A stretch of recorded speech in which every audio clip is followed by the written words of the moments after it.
Hello, NDC. You guys just had lunch, and I get to try to keep you awake. Wonderful. Thank you so much for coming. Let's get started. Let's not mess around. My name is Kathleen. I'm from Denver, Colorado in the United States. And the United States west of the Mississippi goes up like a table that's leaning, and then it hits the Rocky Mountains. And most people in Colorado live right in that space between the mountains, right next to the mountains. And so that's where I live as well. So I wanted to look at the abstract. Did anybody read the abstract? Like one person here, raise your hand, please. Just lie to me. Tell me that you read it, okay? I work hard on this. Actually, if you're thinking about speaking, a great idea is to actually write your abstract as though people are going to read it, because it both makes conference organizers happy, and then when you go write your talk, you know what you're going to talk about, which is totally awesome. So I'm using a word here that's quite unusual in English, which is winsome. Winsome, the winsome smile of functional languages. So that just means it's nice, it's pleasant, it's attractive. And it's also a shout out to an American blues singer. One of my favorite songs is Winsome Smile by Chris Smither. So if you all go and download a Chris Smither song, then we'll mess up all that big data stuff on Spotify. So, all right. Okay, so another thing I want to say here is highlighted there is some stuff about actually seeing a lot of code change. That'll be a wee tad minimal because of the time frame that we're in. You will see code change, and you will see some final code that's going to give you a big picture of what's going on. And finally, I want to clarify that this talk applies to doing things you could have done from C#3 and beyond. They're new ways of thinking, and so they're things that most people aren't doing today. So I think you'll be excited at the new ideas, but these are not new features. So the C#7 features sometimes get referred to as sort of functionally, but I don't think they're quite there yet. In future versions, we're likely to see some great functional stuff, but right now, the stuff I'm going to talk about starts in C#3. Can anybody tell me why C#3 matters? What do we get in C#3? Lambdas and link, and it's lambdas that I care about, although I'll also mention link. But link is an example of what we can do. So, C# loves functional techniques. And the great thing about where we're at in today's world is there's a lot of languages taking different approaches to functional ideas. So if you look at something like Haskell on one extreme that's very strict, it's so functional that for a long time it couldn't do anything real, and that means literally it couldn't do anything real. And then we come across the spectrum to some great languages like F# that meld true functional language work with the underlying .NET framework, or in the case of Scala, the underlying Java framework. So we've got this range of things going on. Where C# sits is this incredibly solid underlying language, platform, and ecosystem that most of you are probably already familiar with. What we can do is we can take that platform, take that knowledge you have, and stretch it in functional ways. And that's what this talk is all about. But to start, I want to talk about some functional ideas, just because they're scary words. So let's start out with slaying the dragons of a couple of ideas that are very simple, but you've probably only heard of them in weird ways where you were going, what's that? Lots of F's. There'll be one or two F involved here today, too. So let's talk first about currying. Currying, oh my gosh. That doesn't mean going down to the corner. To get some dinner, it means to actually do this. Oh, long definition from Wikipedia. Oh, my head hurts. Maybe we could put that into some sort of a representation. Yeah, so ftrue, 42 can change to fg of 42, and that's what that all said, and that doesn't help you very much. But let's look at that C# code, because this is going to help you understand what currying means to you. Now, there are people in the world that do provable algorithms and far out their stuff, and I can't wait till they get further and we can use that more. But right now, today, what we care about on currying is it lets you add more intent and more understanding to your code. So in that first one, get by ID true. What the heck does true mean? We've made it more clear by using name parameter in the second one, but it still is not as clear as that third one where you can't go wrong. The third one says the intent. I don't care how you know what is active and not active, but just give me this ID if it's active. So the third one, which is currying, which says we will take something with 2 parameters and change it to something with 1. Full currying would say we'll take 3 to 2 to 1, but this is the idea behind currying, and you can use it, you probably do use it today, to add intent. Second thing I want to talk about is immutability. Oh, everybody talks about immutability. And I actually want to do this because I want to wave you off of something that I think people are thinking too much about. So immutability is great. It says that once something's created, you can never, ever change it. That is a fantastic idea in the right place.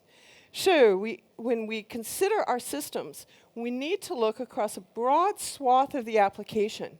If you go into your application, you say, oh, I want that one to be immutable and that one, and oh, well, this is new and that one's old, so this will be immutable and that one won't be. That doesn't help you, and in fact, it's probably just going to make a mess of your application. So when you consider immutability, look at doing that where you can attack a set of classes that are all doing basically the same thing. All of your domain classes, all of your entity framework models, all of something like that, that's going to be able to say all these things together I can make work this way. Although I said that wrong. Some other models you could probably use, but not any framework. It actually needs those setters. So partial immutability is not very helpful. Be careful about that as you move towards immutability. C# 6 and 7 each have features that make that a little bit easier to do. Tailcall recursion. Whoa, that's a really scary phrase. All that means is if we have an array, and we walk up to that array and we want to do something, let's grab one item off of it, usually off the back or the front, either one. Take one off, and then let's do something on what's left. And let's keep doing that till we get to only one item, and then let's build it back up. Now, I'm not talking about tailcall recursion because I want you to do it. I'm talking about tailcall recursion because I don't want you to do it. And the reason is that that doesn't work well in C# because it's not optimized for it. Every time you do that tail call, it puts another item on the stack, and that is probably not a good idea for a large array. So my point on this is to say, you don't need to know all the features and things about functional programming. You shouldn't use some of them, but there's a set of features that actually do make sense. And this is one of them. Higher order functions. Oh, what a big, long way to say. Write a method that either takes a delegate as a parameter or returns a delegate from itself. And I'll talk more about what delegates are in a little bit. Many of you have a general idea that it's a safe function pointer. So if a method can take a delegate, then it's a higher order function. I think you've already used some of those. Link, select, where, order by, all of those, they are higher order functions. This is a tremendously powerful tool for you. And writing your own is what I mean here. Writing your own here is a tremendously powerful tool. It's greatly underutilized, and this is what we got in C#3 that laid the groundwork for this. I will tell you, it's taken me a few years to get some of these ideas to full fruition the way you'll see today. And C# is great at this. C# is extremely solid at handling delegates and working with being able to pass them to functions and evaluate them at a later time. This is fantastic. This is what C# does brilliantly. Referential transparency. I've only got 2 more here. Referential transparency is that you can take a method call. You take the method call, and you can take the parameters that you're passing to them. You can bundle that all up, and you can replace it with the return value. So what that says to people that do all that provability stuff is you can optimize. What that says to us is that we have a very important way to think about the concept of purity. Purity is an idea that I want to go into a little bit because it is very nuanced, and it is more nuanced in our world than it is in a world of strict functional programming like Haskell.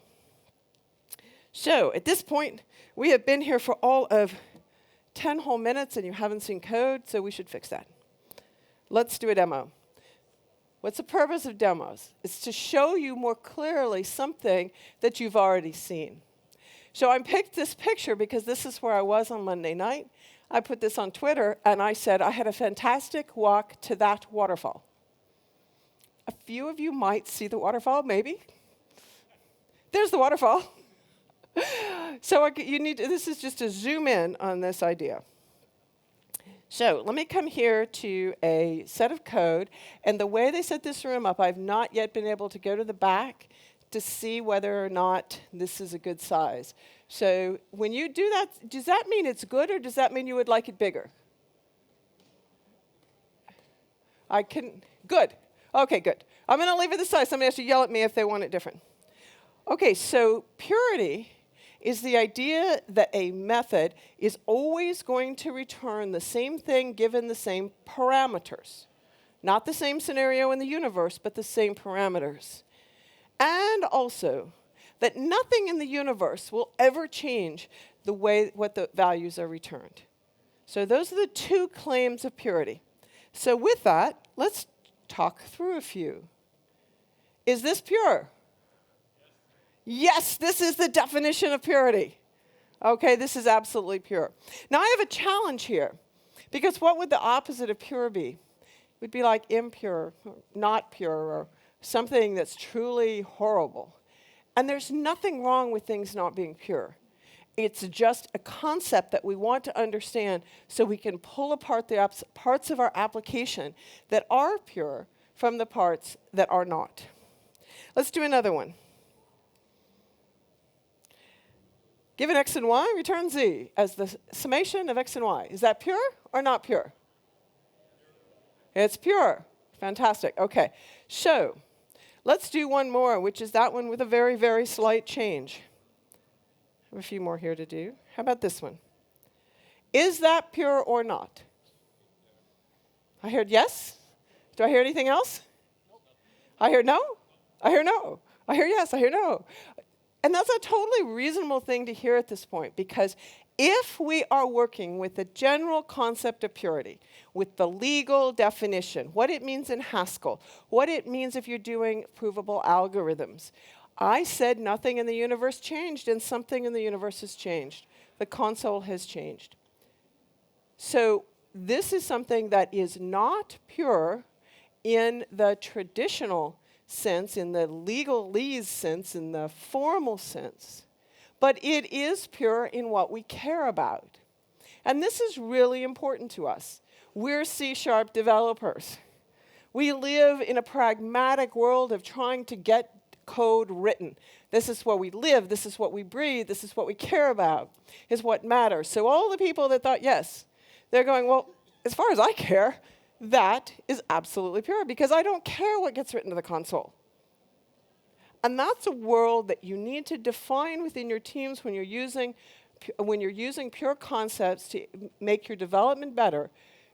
You want to make sure your team agrees on a couple of pieces around purity, and this is the key one. Okay? There's two. I'll talk about the other one in a minute. Is it pure if you log?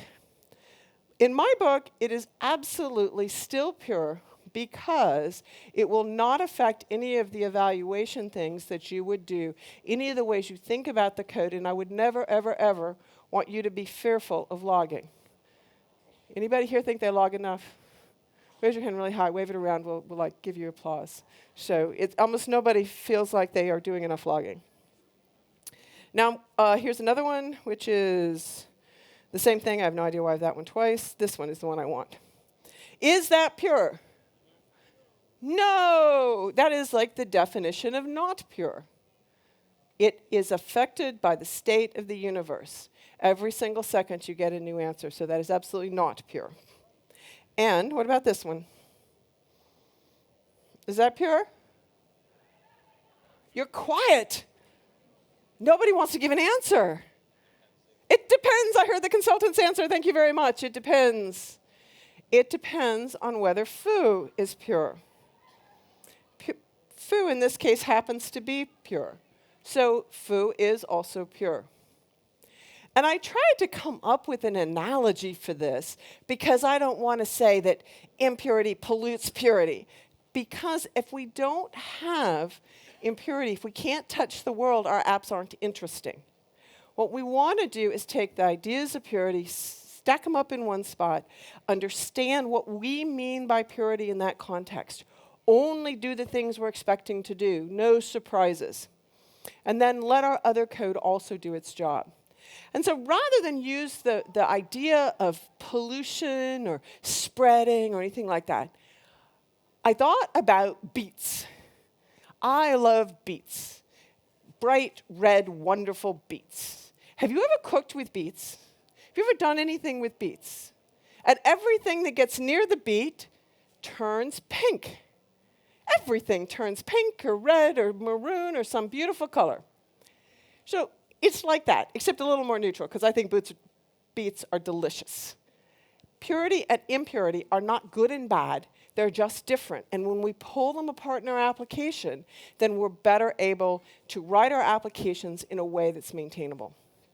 And we'll be looking at more code. So with that, I want to go back to slides. And if any of you have questions, you're going to have to wave your arms around and have people just drift the idea down to the front, because I can only see about 35 of you in these lights. OK, so purity, this is what we just talked about. No surprises. You guys already think about that with your code? Don't do surprises. You should indicate all possible input and output. Same input always returns results in the same output. Wonderful. That's a pure function. We can do things with it. Control flow should be entirely predictable. Hey, that's pretty good. Here's another little wrench in the works here that we have to talk about, and that is, what about those nasty little exceptions? Can a pure method have an exception? Can a pure method be allowed to throw an exception? Strictly speaking, no. Strictly speaking, no. And what does that mean in .NET? For us, that means that every single method, to prove its purity, has to do two things. It has to have a try-catch inside the method, and then instead of throwing, it has to wrap it up and return a value, which is not, in fact, the value you were expecting, like an integer, but is that value wrapped in a container. We'll call that container a result that says, I succeeded, and oh, by the way, here's the value. Now, I think that's a brilliant way to go across layers myself. It's how I like to architect applications. But can you even imagine if every single method you ever wrote had to do that? That would be insanity. So we're going to use .NET exceptions. It's very hard not to use .NET exceptions, but we have to understand that this is a second way that when we talk about purity, we do not mean it in the same way that a hardcore formal usage of it would mean. I'll mention, I think right here, that there are, you got that? OK, it's not there. I have a slide that comes up later. Pluralsight, the big library of videos, has two extremely good videos. If you search for functional techniques in C# or something very similar to that, you'll see two different talks. They both would be a great follow-on to this talk. One of them, I believe it's Vladimir's talk, talks about the exceptional and non-exceptional cases. So he talks about exceptions are OK in pure methods because it's the exceptional situation. Well, that's a fine explanation, except it doesn't hold water in the strict formal sense. If you're in Haskell writing math papers, that's not going to fly. It will fly for C# as a way you can think about this. All right. That's a lot of code. I mean, a lot of slides. We have to do a little bit more slides before we jump into code. I'm rushing a little bit because this talk is 75-minute talk, squeezed just a little bit. Let's talk more about delegates. I told you I would do this, and I would imagine that if I took a poll, you would all say you know something about what a delegate is, which is wonderful because you're almost certainly right about what you currently think of as a delegate. I'm just going to flesh that idea out a little bit further. So to start with, they are type-safe function pointers. That's the way we talked about them in the year 2000 when there were unsafe function pointers. But now that's more the way of the world. So we have a type-safe function pointer which allows us to take a piece of code and hold it as data. And I actually prefer myself to think of it that way. So code is data when it's on the screen in front of you in ASCII characters. It's data when you pass it around as a delegate. It's the ability to run code at some future moment. So you pass this around. It's very natural now in our world because JavaScript's just full of this, and other programs, even Java, now supports it. And so now we've got the idea of delegates all over the place. C# is still a beautiful implementation of this, and it does it in 3 ways, one of which is probably pretty much obsolete. Anonymous methods are just another way to do lambdas with a whole lot more code around it, and I wouldn't bother. So we'll primarily look at the idea of a method that has no parentheses, which you run into when you get that beautiful compiler error that says, you can't add an integer to a method group. And you're going, what? And it's because you forgot the parentheses. So that's one way to build a delegate, and that is a simple delegate. It's a normal delegate. A lambda is actually a lambda. A lambda is actually a thing. And it's different in a couple of ways that I won't go deeply into, but you can explore the idea of closures is the distinction right there. Lambdas can capture values. Now, we have generic delegates, which means we have strongly typed delegates. We are not in a JavaScript world. We are in a different world. And when I said that C# handles delegates brilliantly, it's a beautiful basis on which to build the kind of thinking I'm going to show you in a minute in code. Generics are a big part of that. It's a critical part. So I want to make sure that a few little methods don't look too horrible to you. But before I get there, we've got this thing about the multi-class delegate. You don't care about that. That's just what's going on under the hood. These will mean the same if I say the word delegate. If I say the word lambda, I will try not to say lambda expression. I'll show you in a minute why there's a little bit of a distinction there. And if I show it on screen, means the same thing. Their code fragments can be stored to execute later. Their code is data. You've seen this before, func of t. Fantastic. Func of t is very boring. What does func of t do? Func of t can return an integer like 42 or the time on your system, which is it can do a pure method. It can be handed if something is a pure method, which is very, very simple, because all it can do is return one thing, being passed to nothing. We have different versions of this. T1, T2, oh my gosh, please don't write code like it looks like this. Please. I am using numbers because I have no meaningful word to put in there. When we start looking at code, you'll see that I make a point of T result, T data, T context, T whatever. This is the more interesting version, which is T1 and T2, where T1 is a parameter that's passed, and T2 is what you're given back. It's always, the last one is always what you're given back. So if it's T1, T2, T3, T4. T4 is what's returned, and T1, the first 3 or 4, I can't remember how I counted, are going to be the parameters. Here, the parameter gets passed, something gets returned. I'm going, when would you ever do this T1, T2? That sounds too deep. That sounds too crazy. But remember I talked earlier about the fact that you, at least across layers, when you're doing functional thinking and you're working on purity and you're working on making your systems be very predictable, you may want to have a container. We'll call it a result. That container contains a couple of things. It contains the value you want to pass across that layer boundary or between those two methods. It contains whether success happened, and it contains information about the failure so that up the stack somebody can figure out how to report that, whether it's logging or something else. So while T1, T2 looks horrible, not so much when we say it's a task of a data result of a list of a student, which, by the way, is T1, T2, T3, T4. There's 4 there. Okay? So I hope that as you work with functional ideas, you get where this is completely comfortable. As comfortable as it would be for you to have a function that had 4 parameters. Just like a function or a method with 4 parameters, you want as many as you need and no more. So as you add parameters, type parameters to generics like this, you will get a headache eventually.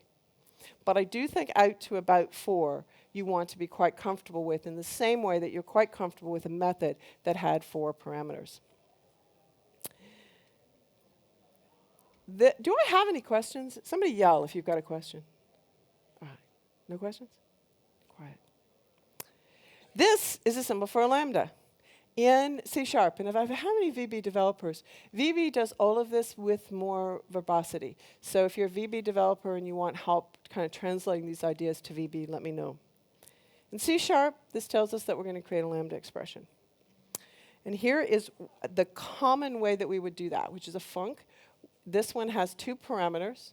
You pass something in and you get something back. In this case, they happen to both be ints. I'm passing in an integer and returning 2 greater than that integer. Pretty simple. We're used to seeing this. There's 2 other syntaxes that you see slightly less often, some people aren't familiar with, which is no parameters and multiple parameters. So if you haven't seen that syntax, there you go, because you'll see it again in code. So I said that I will try not to say lambda expression, although we have all gotten very careless about doing that. We say lambda expression when in fact we just want a lambda, meaning that it may either be a lambda delegate or an expression. And you're going, well, I didn't know there was a difference. Who cares whether there's a difference? And I think it's actually, I think it's significant to understand this. And it gives me an opportunity to show you something which, if you haven't seen, I think you should get quite excited about. So I'm going to go to the class tracker repository in this sample, and I will post this sample. I am working towards making this a reference app on GitHub. I'm not there yet. I don't have enough written about it. But if you want to help me with that, please let me know. But right now, I will give you this code. I'm going to right-click on the class tracker repository, and I'm going to select Initialize Interactive with Project. When I click that, it's going to whir for a minute, because it has lots of work to do. And I will say that Visual Studio is slightly less stable with the interactive window open, and I have not tracked down a bug to report yet. But if it crashes, we'll just start over. OK, so it's set up a bunch of, it's taken the references that I have in my project and put them into this window so that I'm ready to go. And that does include the project I right-clicked on. So right here, I'm going to say using, because I want to get to that project. And so cadgen, I still think it's a good idea for us to have our first part of our namespace be something quite unique. I own that domain. So class tracker is the name of this overall application I'm working on. And I'm going to say I have an access to the domain, so I'm going to use the domain. Now I have a using statement, and it's just like any other using statement you've done. So now I can say var x equals new course. And it just needed arguments. I'm not going to fix that. And we're still good in the back on the size? Yell loud if you have a problem. We're good back there. Great. OK, so now what I want to do instead is I'm going to say var func, not var, just func of course, comma int. Now, I can't do a var here for a couple of reasons that will make sense, because expressions are going to be expressions or funcs depending on what they're assigned to. A func is a delegate. So I'm going to say that. I need to give it a name. Why don't we call it f? That'll be fun. Equals. And now I'm going to use a lambda. I'm going to create a lambda. In this case, it's a delegate that takes x, anything would work there. That's the course, and returns x.id. So all I did was create, and that extra little red should go away. It was a mistake. So all I've done is created a delegate that returns the ID when passed the course. This is the kind of thing that you might do in a select in a link statement.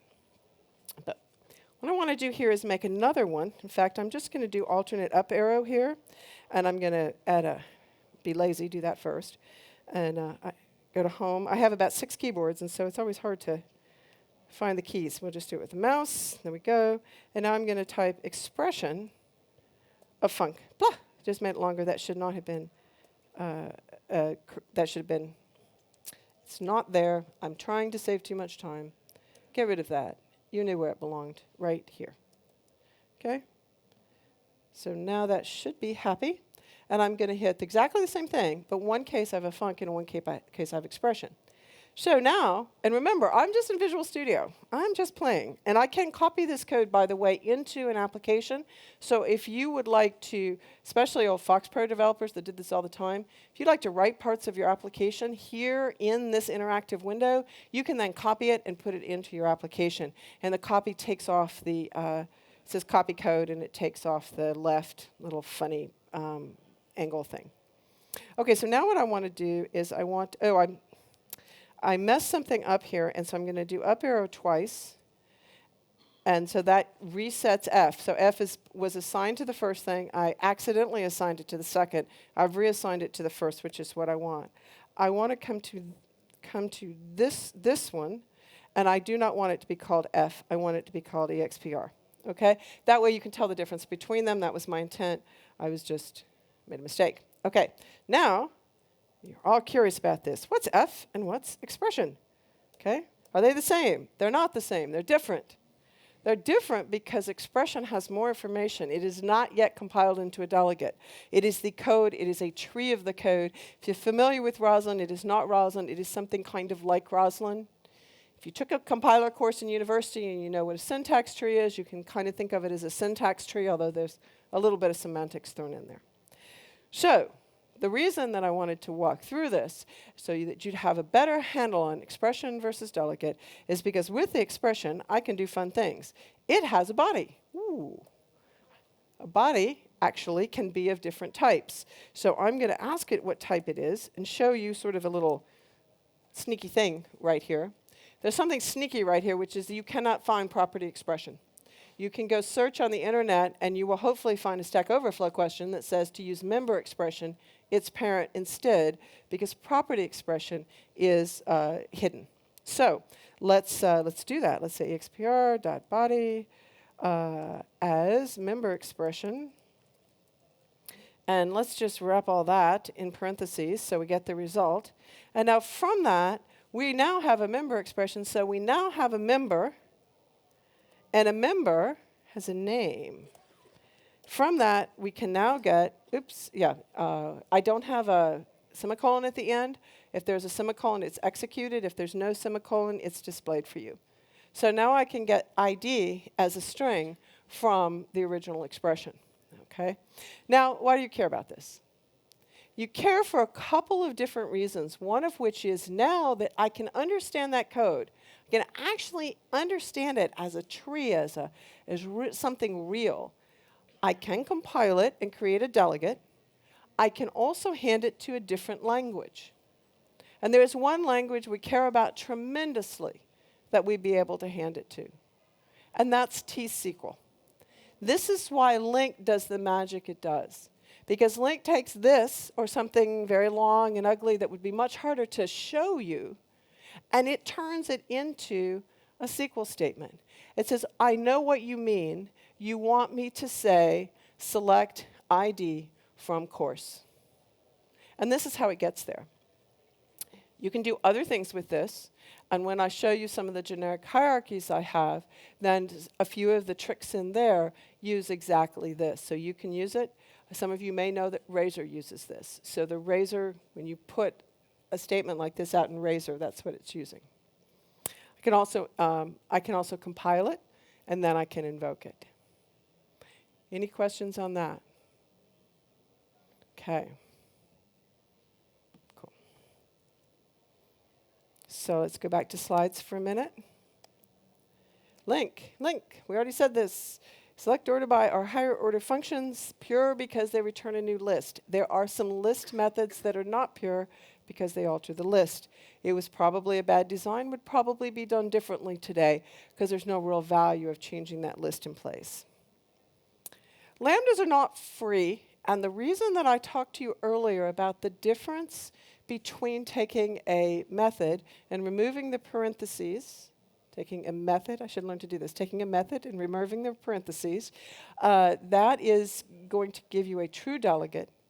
It's an old-style delegate, which if you've been doing .NET for a long time, back in the day to build a delegate was a lot of work. We had to create a special classy delegate-y thing for it. This does all of that automatically for you, but it does not create the extra overhead that's going to be involved in a lambda. Now, a lambda delegate has very low overhead, but it's not 0. So almost, and perhaps everyone in this room, doesn't care about that overhead. But a few of you may care. If anyone here works on the .NET framework, I would like them to care very much. If you work on Roslyn, which is our compiler, I like you to care very much, because these are massively compute-intensive operations that we, as millions of developers, need to work very, very well and very, very fast. So if that's the world you work in, or something similar to that, where you really care about microseconds, nanoseconds. Occasionally, I don't know you could even get to a millisecond. I don't think you could. That very small overhead does exist. And so if you were to do a very tight loop, then you might notice it. For almost every single person in this room, you could not find the difference no matter how hard you tried. Because you're going out to a database, and that takes half an hour. And it doesn't actually take half an hour, but from the point of view of the computer code, it does. Comparing to a microsecond, going to the database is absolute eternity. So you almost all don't care. But I do want to bring that up because there's a few people that should think about that. So just in-memory loops are faster. Expressions contains the code definition and not just the delegate. Okay. Now,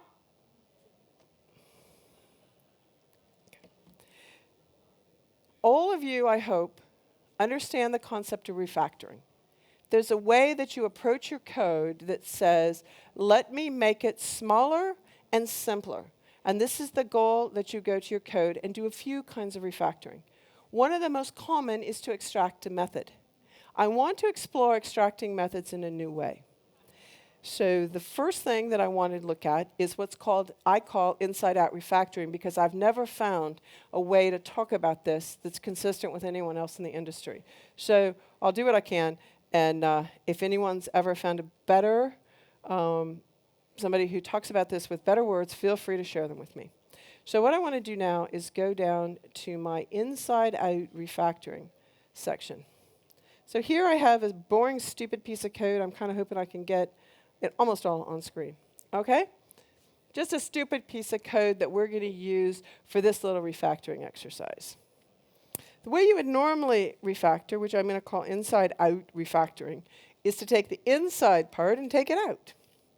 So control period, I get extract method, I hit enter, and I say what my new method name is. That's the Visual Studio 2017 experience for extract method. I think 2015 was similar.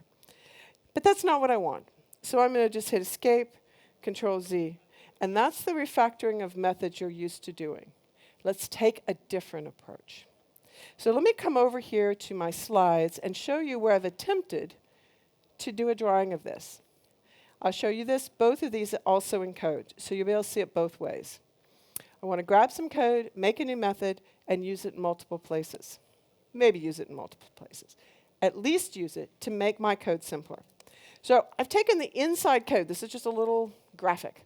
I've taken the inside of that, and I've pulled it out into a separate method, and I've called it. Okay, that's pretty straightforward. You do that all the time. What about the reverse? What about taking the outside code, that's kind of bad, white on yellow, and then take the outside and make a new method. So we're going to take this outside code, we're going to pull it out. Oh my, now what do we do? We're going to create a calling method, which is a lambda expression, which is going to take the inside. So we're going to call our method, passing it a lambda expression to do the real work. We've created the outside. We've created the link-like thing without using link here. And then we're going to call it. So let's see what that looks like in terms of code. So I'm going to take this using statement right here, and I'm going to kill it. And I'm going to kill it by saying, disposable. I happen to already have created this code, and I've created something called using. And that takes 2 parameters. The first is called a factory. I'll put it on a new line for clarity. And that's going to be, what is it that you want this using to be all about? And I'll say, passing you nothing, I would like you to return a new class tracker DB context. So that's my first parameter. My second parameter is what is the work you actually want me to do? So I'm going to highlight this. We'll just leave the name DB context. As any other Lambda expression, I can name the parameter anything I want, and it would be convenient to just call it DB context. So now I've passed the DB context to that. I don't need this semicolon here anymore. I don't need this, although I do need a close parentheses and a semicolon here. And now I can get rid of, no, that's all I can get rid of right now. Okay? Let's do Control KD. Control KD is what formats your entire file, and you can remember that forever because it's my initials. All right. So I'm not returning this right now. I need to say return here if I want to get rid of the squiggle up there. Okay, so can we take this further? We can. And I have another class which is called handling, because I've never come up with a super good name for it, because it does more than just the try-catch. It does logging. It does the try-catch. It does whatever else I want to do in the future. It does all of that stuff in one place. And the common one uses a result. So I'm going to use something different. I'm going to use a demo version. So I'm going to use my demo handling one. And I'm going to say, what is the work that you want to do? I'm going to come back to that squiggle. And now I've got all of the parentheses all lined up. We'll go look at that code in a minute, but I don't need anything else. Now, that's where we're going. There's a bug here, which is that squiggle. And this squiggle can sometimes be hard to diagnose. So I created one so I could show you this. So when I do control period, it says, well, actually, let me just give you the error. It says the type arguments for handling with demo handling cannot be inferred from usage. If you do the kind of code that you're seeing me do here, and you'll see in the larger application I'll show you, you will see this message. I can guarantee you'll see this message. And you go, oh, I shouldn't have to give the type arguments here. I know I shouldn't have to. But you get a different warning. You get a different message from the compiler, a different error message from the compiler, if you go ahead and do what it's telling you to do. So what I'm going to do here is I'm going to say, oh, this should be returning an int. Pretty sure that's what it should return. Okay, so now it gives me a new error, and it says, yeah, but that's not a func. That's just a normal int. There's no func here. There's no delegate here. You messed up. You messed up because you forgot that I need to be, and I'll put it on a new line for clarity, I need to be a delegate. And so by putting it in there, I found out what the real problem was. So that's what you want to do. Just go ahead, put it in there. You know you don't need to. If you've got a type mismatch, it'll show you where it is. If you've made a simple error like the one I did, it'll show you right where it is. And now you'll notice that int is very light. It's like, oh, you don't really need me anymore. And so I'll do control period, and I'll hit simplify name, and int will go away. Foo has a squiggle because I've not yet typed return. Now, I've taken the code that I had before, and I have made it shorter. In and of itself, who cares? In and of itself, dropping out a few lines, squishing it a little bit.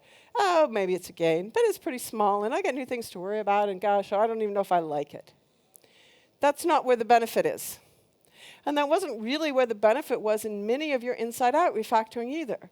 It's the fact that you can reuse it, and you can change it, and it will be coupled to every place that it was in use. So let's say that I do what I've got right now. I'll go to this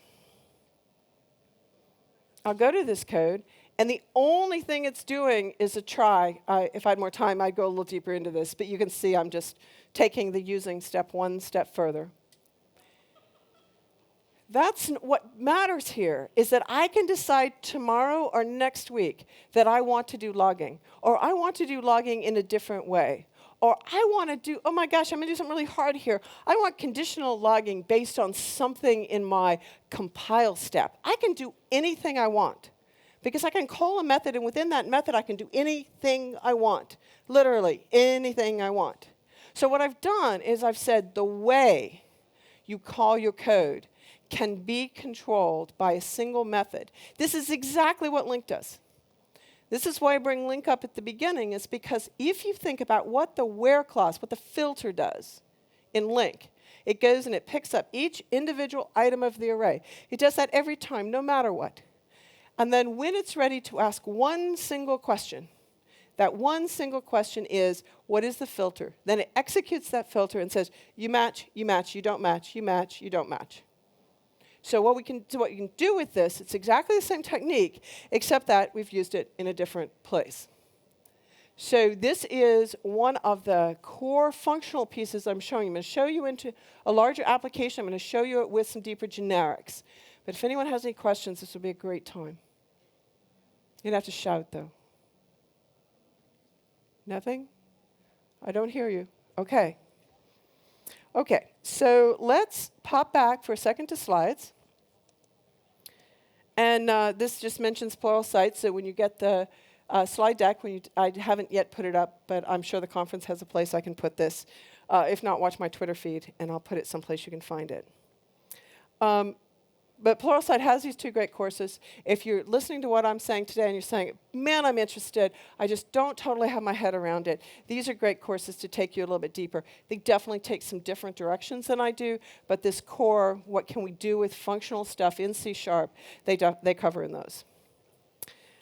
But I want to take it one step further in a slightly different direction in, yeah, I got plenty of time. Oh, great. That's wonderful. So everything I've shown you right now is kind of cool, kind of fun, and kind of not going to shake your world up too badly. What I want to show you right now is a different way of thinking with this that may cause you to rethink some architectures over the next few years. And when I say architecture, in my world, that means something very specific to me. And I respect every architect that does all the other stuff that I don't do as well. And that is, once you get down to the space that you're working on, if you're doing microservices, you've decided what the microservice does. If you have a different kind of application, you've decided what you're going to do. You've decided how your layers are going to get put together. You've decided what your database looks like. Now you have to write code. And I want that code to be exquisitely beautiful because, not because I'm just like beauty, although I do. I want it to be exquisitely beautiful because exquisitely beautiful code is easier to maintain. I don't mean elegant code. I don't mean complicated code. I don't mean tricky code. I mean beautiful code, which is code you look at and you go, I know exactly what that does. That's beautiful code, that code that's easy to maintain. But in order to show you a good example, I am going to show you some broader architectural ideas. I'm going to show you the way I think about code and some architectures I've been working on for a while. So 3 layers, that's pretty common. Web API, services, repository, that's all pretty common. Within each of these layers, there are separate calls to pure and impure methods. The pipeline through this cannot be pure. My goal in life is to change the name of the course. My goal in life is to sign somebody up for a course. My goal in life is to create a new organization. Not pure, can't be pure, don't want it to be pure. That's a central line through there. But from that, when I'm doing something complicated, if there's any possibility, I want it to be pure. If I'm doing something that can't be pure, I want to isolate that from the things that can be pure. If I'm calculating how many students will be able to be in a particular class because it's dependent on the request of the instructor, the room size, the time of day, 3 other things, I can hand all that information in and let a calculation do it. If I'm doing something that has to do with something else where one object needs to change another object and something complicated that's along those directions, it's a different method. It's a different call. Now, the next thing on this is that, and this is just the jobs, it's not too interesting, is that I do not pass exceptions across boundaries. I have felt strongly about this for a very, very, very long time. And here's the reason. It has nothing to do with functional, nothing to do with generics, nothing to do with any of this. It has to do with the fact that it takes your technology and passes it across the wire. Or it's not really a wire here most of the time. I'm not meaning that we're crossing like a bus. These are like two things that actually have DLL references. So you could say, oh, if you give me a SQL exception, I'm going to do this. If you give me this kind of exception, this is what I'm going to do. But let's think about that for a second. What if I'm not using SQL? What if I'm using something different? You just gave me a SQL exception. You didn't give me some other kind of general exception. You gave me a technology-specific exception. Let's not do that. Let's keep our technology where our technology belongs in each of these layers. That's why I don't use exceptions. Instead, I pass a result. The result has information inside of it, including whether success happened. Purely for the sake of debugging, because my team likes it much better that way, I actually do include the exception in that, but I do nothing in terms of control flow from that. It's just a matter of, here it is for debugging. You wanted the stack trace. I'm not going to hide the stack trace from you. OK, so let's look at a little bit more code.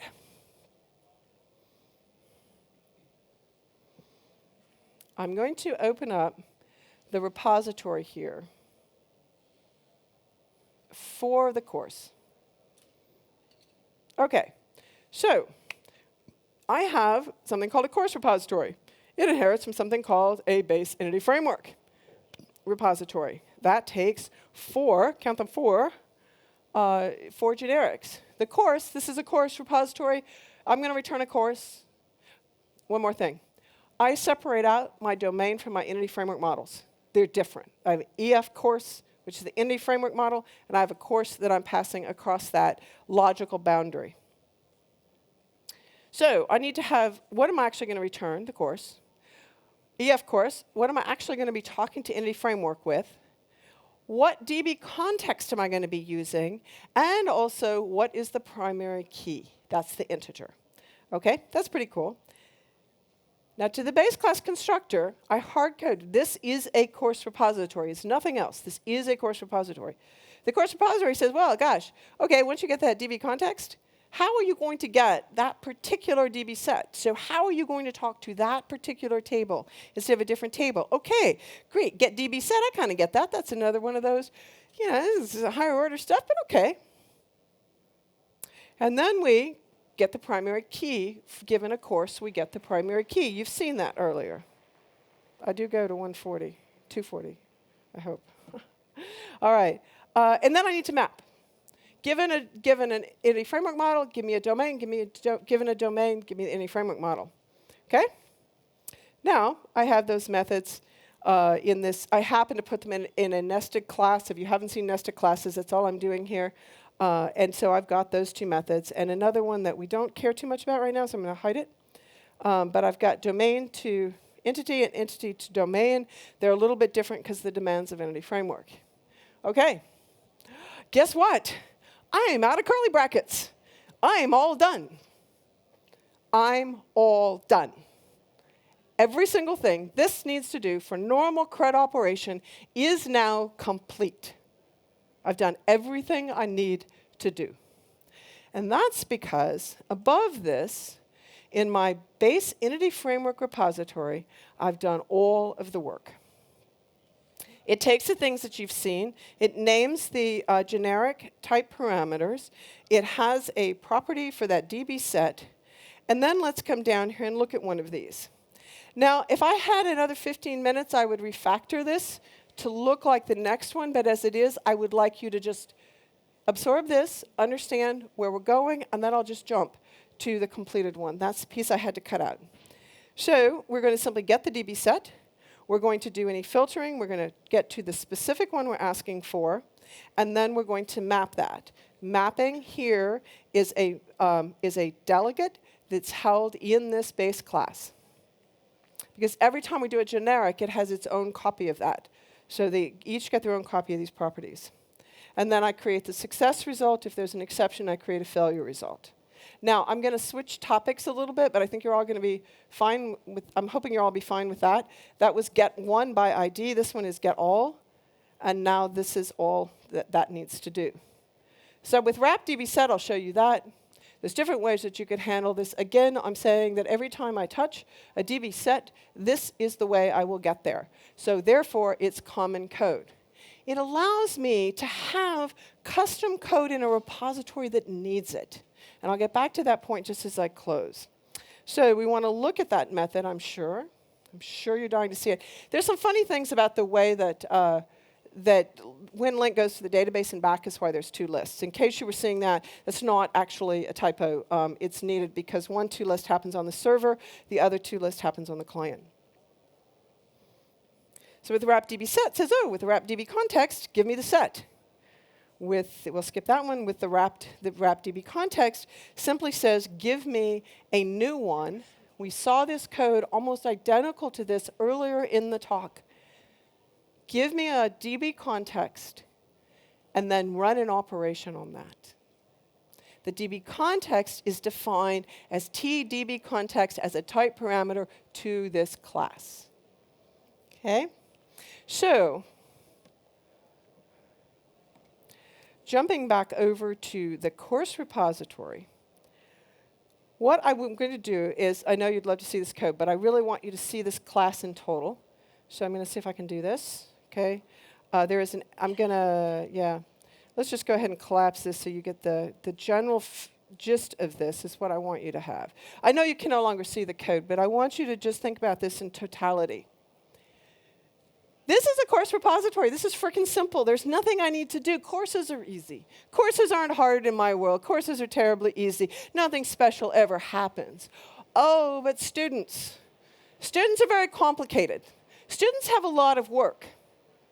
Now, a new person walks up to this application. They walk up to the course repository, and they go, oh, yep, got it.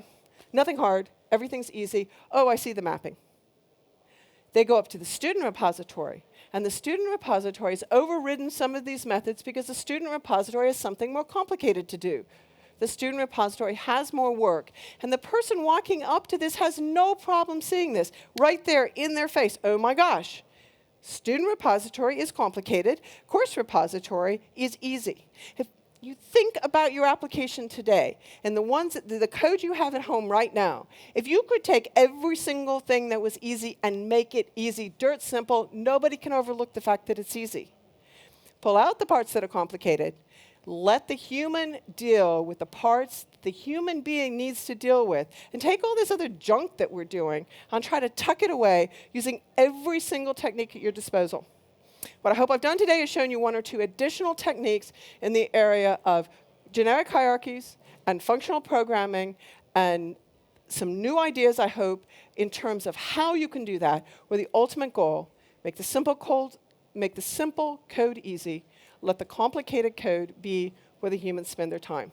Thank you very much for spending the last hour with me, and I hope you have a fantastic conference.